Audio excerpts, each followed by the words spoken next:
দেশবাসীর প্রতি কৃতজ্ঞতা প্রকাশ করছি।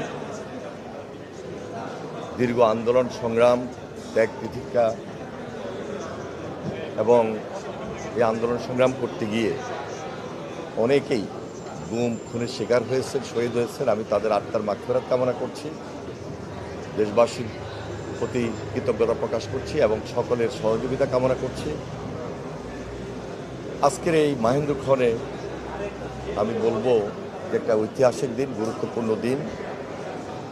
সকল রাজনৈতিক দলের সহযোগিতা বিশেষভাবে প্রয়োজন দেশ পরিচালনার ক্ষেত্রে। মাননীয় প্রধানমন্ত্রী জনাব তারেক রহমান তিনি সবাইকে নিয়ে এই বাংলাদেশটাকে গড়তে চান।